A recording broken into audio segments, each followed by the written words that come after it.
Remo. O Leão tá aí, se preparando. A gente vê no semblante, nos olhares do torcedor remista que chega sexta e não chega domingo. A ansiedade toma conta do torcedor remista, mas esta ansiedade tem que ficar do lado de fora, né, Vanderlei? Verdade, Paulo. E ao mesmo tempo do jogo do Paysandu, a gente vai estar seguindo um jogo importante para o Remo hoje. Coritiba e CRB se enfrentam hoje às 7 horas da noite. E já pensou se o CRB apronta, Paulo? Se o CRB apronta, vai lá, ganha ou empata com o Coritiba hoje? Se o Remo vencer a Chapecoense, o Remo vai ficar a 1 ponto do líder. A 1 ponto do líder. Já pensou nessa reta final do campeonato o que isso significa? Significa demais, né? Então, Remo enfrenta a Chapecoense no domingo às 6h30 no estádio Bainão, que vai estar completamente lotado, né, para esse jogo dessa reta final da Série B do Campeonato Brasileiro. É um confronto, Paulo, que até os próprios jogadores estão classificando como uma decisão antecipada. Porque quem vencer no domingo vai dar um passo muito, mas muito grande em relação ao acesso. Ainda mais o Clube do Remo, né, que tem adversários e tem um calendário muito mais duro em relação às outras equipes, né? Vai enfrentar ainda Novo Horizontino, depois Avaí e por último Goiás. Todos esses que estão brigando pela zona do rebaixamento. E se o Remo conseguir esse acesso, Paulo, passando por todos esses desafios, e a gente viu, por exemplo, o Palmeiras ontem passar por um grande desafio contra a LDU, a gente pode cravar que essa vai ser uma das campanhas mais especiais na história do Clube do Remo, pela dificuldade dos jogos que estão aí na frente do time azulino. Talvez dos times postulantes ao acesso, vai ser o acesso mais laureado. Aqui, inclusive, eu acho esse do Clube do Remo, pela dificuldade, né, que o time azulino tem aí por conta dos adversários. Tem uma dúvida ali no meio de campo, né? Caio Vinícius, o Nathan Camargo e o terceiro homem, a gente ainda não sabe quem vai ser, né? O Guto Ferreira ainda vai definir se vai ser o Pedro Castro, se vai ser Pavani, se vai ser Jaderson ou até alguma outra surpresa, né? A gente viu, inclusive, o Dodô ser relacionado nas últimas partidas do Clube do Remo. Portanto, esse deve ser aí o panorama do time azulino no meio de campo. No ataque, aquele que a gente já conhece, pelo menos eu espero que ele não se desmonte, né? Hernandes, Pedro Rocha e Nico Ferreira, que está recuperado inclusive da pequena lesão que teve no último jogo, né, do Clube do Remo contra o Cuiabá. Tá treinando desde quarta-feira, vai pro jogo também amanhã. No gol, acredito que vai o Igor Vinhas, tem um pouco mais de experiência, tem mais ritmo de jogo em relação ao Léo Lang, já correspondeu bem, é o segundo goleiro mesmo do Clube do Remo. E na defesa tem um detalhe interessante, Paulo. O Remo, nos últimos 3 jogos, teve 3 duplas de zagueiro diferentes. Faz tempo que não consegue trazer de volta, né? Quem jogou muito aí foi Klaus e Reinaldo, né? Olha só, Paulo, as duplas de zagueiro nos últimos 3 jogos, tá? Contra o Cuiabá foi Klaus e Kaique, contra o Atlético Paranaense foi Tassano e Reinaldo, e contra o Paysandu foram Tassano e Kaique. Esses foram as duplas de zaga aí do Clube do Remo nos últimos jogos. Na verdade, contra o Atlético, tá? Contra o Atlético, Tassano e Reinaldo. Foram as duplas aí do Remo nos últimos jogos, Paulo. Portanto, o Remo está precisando de uma estabilidade aí entre os zagueiros, né? Porque dos 6 jogos com o Guto Ferreira, em apenas um o Remo não tomou gol. Foi justamente antes do Atlético. E tomara que essa regularidade ela venha se manter. E um detalhe, o Remo tem que tomar cuidado, Vanderlei. Porque, olha só, o oba-oba fica para a torcida, o torcedor tem direito de fazer toda a festa no mundo, mas o Remo tem que entender que ele vai enfrentar um time perigoso, um time que, igual a ele, vem de uma trajetória de vitórias aí e que não chegou onde chegou, não é bobo. Então o Remo precisa ser um time inteligente, saber usar o Baenão, saber usar a massa, que é para conseguir 3 pontos e carimbar sua classificação. Aliás, o seu acesso, né? Se o Remo ganha do Chapecoense, ele vai ficar 3 jogos para fazer 3 pontos. Então ele fica muito perto. Também tem isso. Mas em breve teremos uma grande novidade aos redores do Baenão para a COP. Pra COP? Semana que vem. Como assim? Envolve dinheiro, envolve... Um visagismo, vamos dizer. Visagismo? Agora eu fiquei curioso. Vai ficar bonito. Vamos falar do Remo, meus amigos, que enfrenta a Chapecoense no domingo. É o principal jogo da rodada da Série B do Campeonato Brasileiro, junto com o Atlético Paranaense e Goiás. E o Leão não vai ter o Panagiotis Taxides na função de camisa 10 e essa vaga está aberta, né? O nome mais cotado é o do Natan Pescador. No geral, o Guto Ferreira pode repetir praticamente o mesmo time que venceu o Cuiabá na última rodada. O treinador azulino já tem 6 vitórias seguidas e ocupa a 3ª posição no G4 do Campeonato Brasileiro. Sem outros grandes destaques, o Leão deve ser empurrado pelo torcedor, né? Vai estar lotado o estádio Baenão. Vamos começar, né? Ouvindo aqui o Nico Ferreira. Nico Ferreira que deu entrevista hoje pela manhã, né? Ainda há pouco. E ele falou sobre essa preparação para o jogo de domingo. Portanto, vamos ouvir o uruguaio do Leão.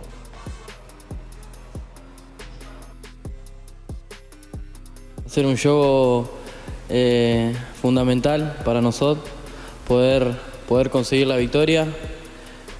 Creo que tenemos que seguir trabajando como venimos, que creo que lo estamos haciendo bien, y con humildad y sacrificio creo que podemos sacarlo adelante. Acredito que estamos concentrados, sabemos lo que tenemos que hacer, que eso es fundamental. Estamos tranquilos también del trabajo que estamos haciendo en los entrenamientos. También el trabajo que hacemos día a día creo que se ve reflejado en los juegos y tenemos que seguir por la misma línea. Portanto, esse foi o Nico Ferreira, meus amigos, falando sobre a expectativa boa, né, para esse jogo do Clube do Remo, Mataus. E a gente vai começar a examinar por aqui as alternativas que o Clube do Remo pode ter, porque a gente vem falando durante a semana, no ataque não tem que mexer, mas no meio de campo vai ter que ser alterado por necessidade, e a defesa também vai precisar ser alterada de novo, né? Mas você quer começar por onde, Mataus, primeiro? Pela defesa ou pelo meio? A defesa do Clube do Remo, acredito até que se deixa eu até mexer aqui no Léo Lang. Por exemplo, tem a dúvida se o Igor Vinhas vai estar apto. Eu acho que ele vai pro jogo. Se ele vai pro jogo, se ele vai manter o Léo Lang. Não, ele vai pro jogo. E sabe por que eu acho que ele vai por hierarquia? Então você acha que vai ser o Igor Igor por hierarquia. E eu também acho o Igor Vinhas melhor tecnicamente do que o Léo. Vai pro jogo, vai pro jogo. E até mesmo de experiência. O Igor Vinhas tem mais de 50 jogos na carreira. O Léo Lang não chegou a 10. Eu perguntei se você ia começar pela defesa, porque eu tenho um dado aqui para apontar. Nos últimos 3 jogos do Remo, né, contra Cuiabá, Atlético e Paysandu, foram 3 duplas de zagas diferentes. Sim. Eu vou até pegar aqui certinho. Tassano e Kaique, Tassano e Reinaldo e Kaique e Klaus. Isso mesmo. Foram as últimas 3 duplas de zaga do Remo. E o detalhe é que o Tassano não foi nem relacionado pro último jogo.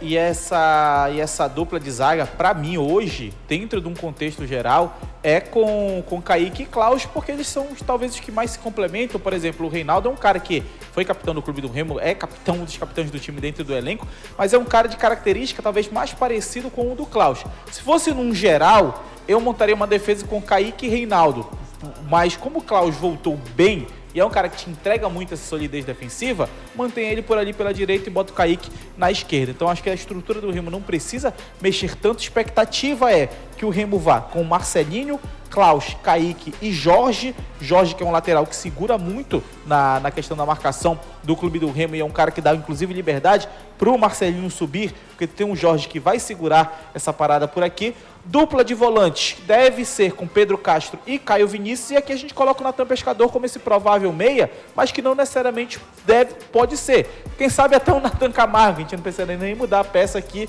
e aí quem sabe jogar o Pedro Castro lá pra frente. Mas é a expectativa de que algum Natan jogue com a camisa do Clube do Remo nessa partida. O Guto Ferreira tem tudo para manter a estrutura do ataque, com Diego na ponta direita, Pedro Rocha como centroavante, Nico na ponta esquerda, e aí a gente vai ver o Remo enfrentar uma Chapecoense que é muito forte justamente na amplitude, que a gente está vendo aqui embaixo, que a amplitude vai ser a chave do jogo. O que é a amplitude? É o espaço entre os jogadores mais abertos de um time. Por exemplo, a Chapecoense, como ela usa 2 alas, normalmente a amplitude, o espaço entre os 2 alas é muito grande. Então a gente deve ver um clube do Remo enfrentando uma Chapecoense sempre com jogadores abrindo muito campo, sempre com jogadores tendo esse espaço muito grande entre as alas. O bom é que o Remo enfrentou um Cuiabá assim no último jogo e como estava com placar favorável, o Remo ele conseguiu controlar bem o resultado contra o Cuiabá. Apesar do Cuiabá ter um volume de chances muito grande, a qualidade das chances criadas pelo Cuiabá não foi boa, porque o Remo ele preencheu muito bem a área quando enfrentou um adversário que atacava com alas. Provável Chapecoense, com o Rafael no gol, o Vitor Caetano, o Eduardo Doma e o João Paulo, trio de zaga bem interessante da Chapecoense. Eduardo Doma é muito bom saindo para o jogo, e a dupla de centrais da Chapecoense, podemos dizer assim, com o Carvalheira e o Jimenez. Jimenez, inclusive, é ex-Paysandu, que virou titular nessa equipe da Chapecoense. Na ala esquerda, Walter Clar. Na ala direita, o Everton sem W, só com E mesmo, e o trio de ataque com Neto Pessoa, Marcinho e Giovanni Augusto. Até curioso esse ponto da forma de atacar da Chapecoense, porque a gente vê uma Chapecoense ter um trio de ataque em que muitas vezes esse cara centralizado é o Giovanni Augusto, só que o Giovanni Augusto é um jogador de construção e de flutuação, então é normal a gente ver a Chapecoense muitas vezes agregando jogadores pelo lado esquerdo do campo, e é o que eu acredito que é um dos principais pontos que o Remo tem que atacar. Durante a semana a gente abordou um ponto que é Remo e Chapecoense têm estilos parecidos, mas são parecidos até determinado ponto. Qual a grande diferença hoje do Remo do Guto Ferreira para o Remo de antigamente? O Remo do Guto Ferreira é um time mais direto ainda. A média de passes por posse do Remo era 3,7. Depois do Guto Ferreira, caiu para 2,7. Ou seja, o Remo ele troca poucos passes em cada posse de bola que ele tem. E é um time cada vez mais direto. Então o Remo ele tem esse estilo direto, ele tem essa forma direta de jogar, sem necessariamente ser uma opção de saída depois de uma pressão do adversário. Já a Chapecoense também tem esse estilo de jogo, mas ela é uma Chape que de vez em quando fica um pouquinho mais com a posse de bola, justamente para quê? Para atrair o adversário para um lado e usar o outro lado para atacar. Então é uma Chapecoense que talvez queira controlar a bola um pouquinho mais do que o Remo, mas são dois times que a gente pode dizer, João Vanderlei, dois times com uma ideia de jogo direto, mas com algumas características diferentes que a gente vai trazer daqui a pouquinho, um pouquinho mais de detalhe. Porque é o seguinte, Matheus, a Chapecoense, ela consegue definir muito rápido, e por isso que a gente está apostando que esse vai ser um dos melhores jogos do Campeonato Brasileiro, né? Porque o Remo tem a mesma característica também. Então a gente espera que seja um jogo bem movimentado, para dizer o mínimo, né? E é importante falar o seguinte: Remo e Chape são dois times que têm investimentos diferentes também. Muito diferente. O Remo passa longe também de ter a maior folha da Série B. Não é. Não é o Atlético Paranaense. Não é o Atlético Paranaense que consegue gastar 5 milhões de reais para trazer um jogador. O Remo não consegue fazer isso. Aliás, acredito que só o Atlético consiga fazer isso nessa competição. Talvez um Goiás, se esforçar muito. Também, pode ser. E ainda com algumas reservas, né? O Goiás. Mas a Chapecoense, cara, ela vem vivendo momentos, desde a época do acidente lá de 2016, de uma crise financeira que eu ainda me espanto como eles conseguem ainda competir de alguma forma. Porque depois de 2016, eles ainda conseguiram ficar um tempinho na Série A. Depois acabaram sendo rebaixados. Não voltaram para a Série C, porque muito time que acaba tendo mais administrações, como por exemplo o Santa Cruz, acaba voltando até para a Série D do Campeonato Brasileiro. E a Chape lutou contra o rebaixamento nos últimos anos. E o problema da Chape não foi nem má administração. O acidente e as indenizações milionárias que tiveram que ser pagas para as vítimas, para as famílias. Inclusive, eu acho que teve até uma decisão essa semana sobre o Caio Júnior, que a Chape vai ter que desembolsar mais uma bolada para a família do Caio Júnior por conta de indenização por conta do acidente lá de 2016. E mesmo assim é espantoso como eles conseguem fazer administrações de deixar esse time competitivo.